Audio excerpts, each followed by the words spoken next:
a stay-at-home dad, watching Disney movies he never had. His daughter digs through all the VHS, crushing the classics in a princess dress. Informed like Scuttle, Kurt's got your ticket, making it real like Jiminy Cricket.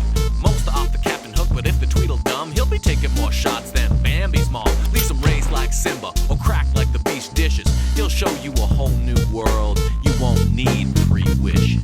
Stay at home, Disney Dad.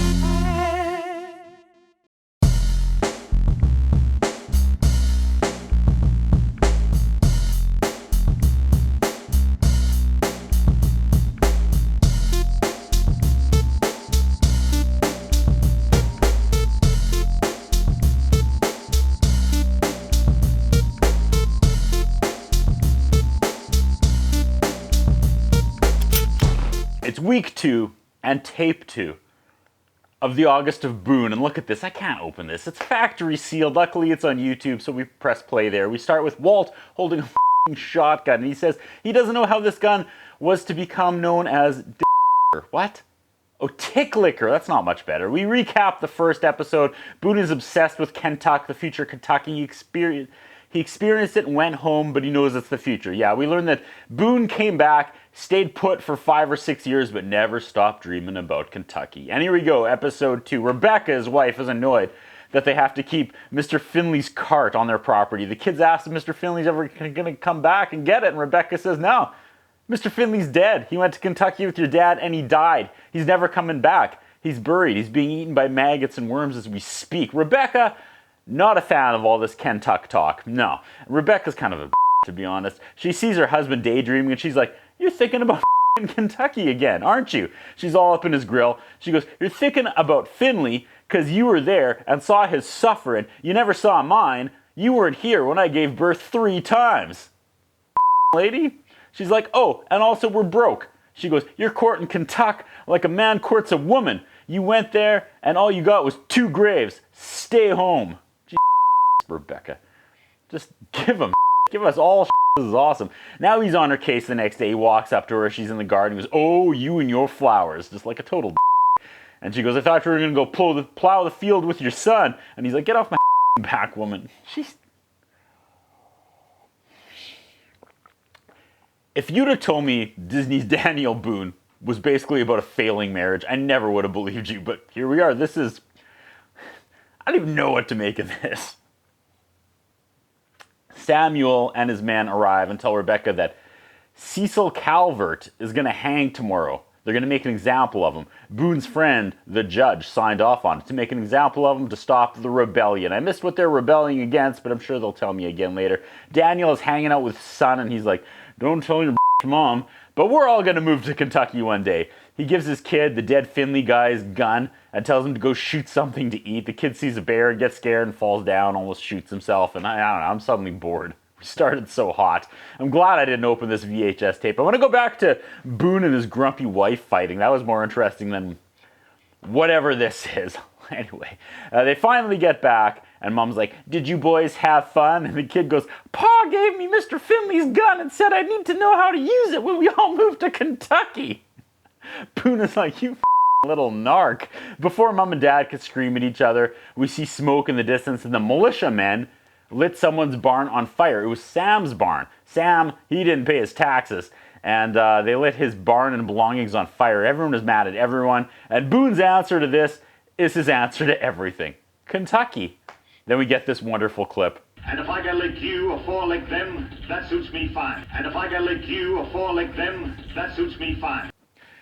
Boone is like, whatever. Let's just build a new barn once this one gets done burning. His buddies all, we gotta stand up to the militia, and they can't hang Cecil and stop being a little Boone bitch. And Boone nods and goes, uh-huh.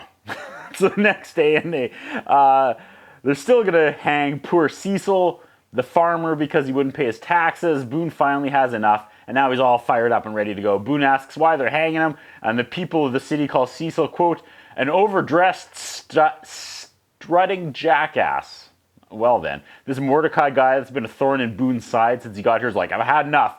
We're gonna wrestle. No holds barred, Boone. The winner gets to say what's what. And with that, Mordecai starts beating some Boone like a drum. Mordecai puts Boone in a double full Nelson and starts banging him face first into one of the posts used for the hanging platform. Awesome. We're on like minute 3 of Boone getting his kicked. Boone does an Owen Hart flip out of an arm bar, turns it into a leg sweep on Mordecai, follows that up with a dropkick pile driver, 2 sloppy airplane spins into a DVD. Boone beats that ass and says, "Remember, Mordecai, you wanted this." Boone, standing atop the hanging platform, addresses the crowd. He says, "Our problem is that we're plumb running out of geography." So you know what his answer is going to be. That's right, it's Kentucky. Back at home, the kids are cheering Dad on for the Kentucky Revolution he started, and Rebecca's just stewing by herself. Just take the L, lady, and move on. She's like, "Can I talk to your father alone?" Boone finally wants to sell the dead guy's cart. Rebecca asks Daniel if he knows how she kept herself from going out of her mind of loneliness all those nights alone while she was gone. I stopped typing and look up. She would put on her wedding dress and ring that devil's doorbell. No, okay, I made that second part up, but it was definitely implied, and you get yours, Rebecca, I get it. She says in Kentucky, Native Americans will, quote, murder your kids in your own yard. She says she ain't going to Kentucky. She'll take the kids and go live with her parents, and Boone is kind of like, if that's the way you feel, I guess I'll just, I'll leave my naggy wife and 3 annoying kids and go off on this incredible adventure by myself, leading an army of men who respect and adore me and listen to my every word, and I'll make history. Even Mordecai shows up and he's down. He's got like a bag of frozen peas on his face. We have another questionable exchange. Lick him or get licked. Might end up with a friend for life. That's right. Lick him or get licked. Might end up with a friend for life. That's right. Lick him or get licked. Might end up with a friend for life. That's right. Amen. Boone lines everyone up and the parade to Kentucky begins, and suddenly swerve. Rebecca and the kids are coming after all, and they're riding in the dead guy's vegetable cart, and all is right in the world. Boone called Rebecca's bluff, and she folded like a card table. That's what I think about. What do you think? What we have is a concern about Curtis Anderson. His interviewing style is not the best. His personal appearance is not the best. I was wondering if the man has some kind of a hold over the channel that he's allowed to be employed for so long with the standards of journalism and personal appearance that he has. Thank you.